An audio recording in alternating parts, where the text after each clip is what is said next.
Welcome to Refreshing Sounds Podcast, the podcast where we explore the profound mysteries of faith and spirituality. I'm your host, Joshua, and today I'm joined by my good friend and fellow believer, Bro Chinadu. Bro Chinadu, great to have you here. Thanks, Joshua. Always a pleasure to dive into these deep topics with you. What's on the menu today? We're talking about something that's at the heart of so many belief systems, God's love. It's this boundless, unconditional force that's described in scriptures across the Bible, but what does it really mean in our everyday lives? Let's unpack it. Bro Chinadu, kick us off. What comes to mind when you think of God's love? Oh, man, where to start? For me, it's like that famous verse from the Bible, 1 John 4:8, God is love. It's not just that God loves us, love is his very essence. Think about it, unconditional, no strings attached. In a world full of conditional relationships, where love is often earned or lost, God's love is this constant. It's there whether we're at our best or our worst. That's powerful. I love how you put that. It reminds me of the parable of the prodigal son in Luke 15.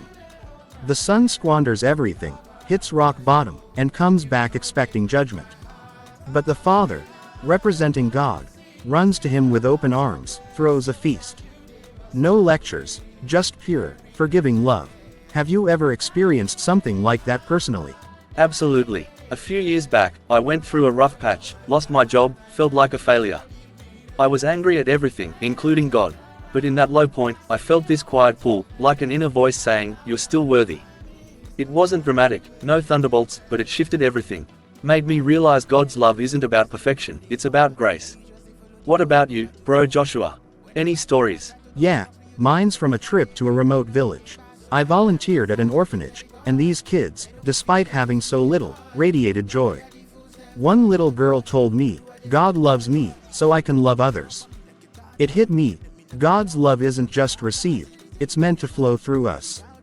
Like in Ephesians 3:18-19, it's this vast ocean we can barely comprehend, but it empowers us to love radically. Exactly. And it's not limited to Christianity. God's love is not religious, it cuts across all humanity. It's universal, this idea that a higher power cares deeply for creation. But how do we tap into it when life gets tough? Great question. I think it starts with small practices. Prayer, meditation on His Word, acts of kindness. Remind ourselves daily that we're loved, cared for and all. It changes how we treat ourselves and others. No more self-doubt or judgment. Spot on. And remember, it's okay to question or doubt. God's love holds space for the two. Wise words, Bro Chinadu. Thanks for sharing your insights. To our listeners and fans, if this resonates, drop us a message. What does God's love mean to you? That's all for this episode of Refreshing Sounds Podcast. Join us next time as we explore faith in modern times. Peace and love to you all. God bless you. God bless you all.